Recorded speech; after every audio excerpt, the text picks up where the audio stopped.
Minnesota clinic suspect identified as Gregory Paul Ulrich, 67, had history with facility, police say. A suspect is in custody, reports say. Multiple people were injured Tuesday in a shooting at a healthcare clinic about 40 miles northwest of Minneapolis, authorities said. The Buffalo Police Department confirmed that the shooting happened at an Allina Health Clinic in the city. There were at least 5 victims, authorities said, but police did not immediately confirm their conditions and the extent of their injuries. 4 victims were treated at North Memorial Health, where at least one has since been discharged, the hospital said in a statement early Tuesday evening. 3 remained in critical but stable condition. A spokesperson for nearby Hennepin Healthcare told Minneapolis-based a 5th victim, taken to the Hennepin County Medical Center, has died from their injuries.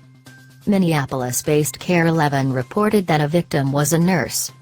Wright County Sheriff Sean Derringer identified the suspect as 67-year-old Gregory Paul Ulrich, a Buffalo resident who had been known to investigators since 2003 after a number of unspecified calls. It was a terrible scene, Derringer said. Deputies from his office had joined Buffalo police in the initial response to shots fired. Investigators found a suspicious package at the scene and several more at a nearby Super 8 motel where Ulrich was staying, Derringer said. The Minneapolis Police Department sent members of its bomb squad to help the investigation.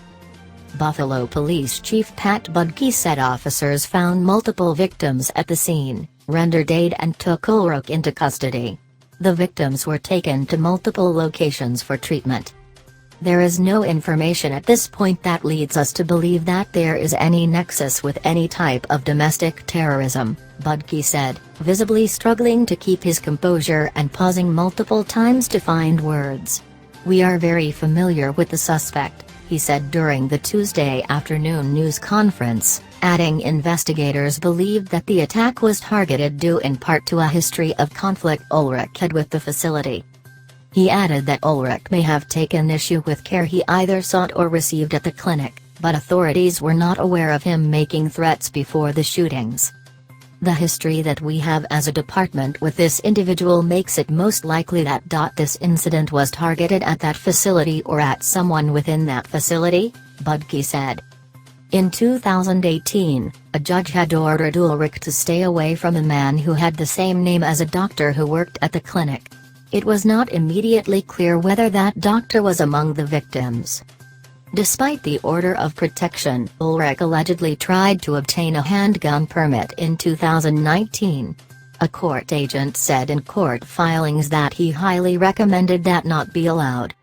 Ulrich had a history of drunken driving and marijuana convictions dating back to 2004. Minnesota Governor Tim Walz, speaking at a news conference Tuesday afternoon, thanked local police and sheriff's deputies for their response. At this time it appears like it was a single individual, he said, noting that federal agents from the FBI and Bureau of Alcohol, Tobacco, Firearms and Explosives may get involved due to reports of improvised explosive devices being involved. A nearby middle school was locked down as a safety precaution, and authorities had not yet determined a motive. Walz said city officials were expected to give another update soon. The shooting happened just minutes before 11 a.m., according to Budke. The clinic, on its website, says it offers family medicine and urgent care, amongst other services. There was no immediate information on how many were inside the clinic at the time of the shooting. According to the website, the facility also provided COVID-19 testing and vaccinations, but it was not immediately clear if those occurred at the same location. Aerial footage of the scene captured the station showed a heavy police presence and shattered windows at the facility. One witness, identified only by her first name, Tiffany, told that as she had pulled up to the clinic to drop her mother off, 2 nurses came running out and jumped into her vehicle. They said they heard about 11 shots within a minute and didn't see the shooter but assumed that's what it was. 2 minutes later, we saw the front windows shot out and left the scene, she told the station. I took them to the other clinics so they could let them know what had happened. In their panic, The nurses had fled without their cell phones, she said. She called 911 and let the pair use her phone to contact their families.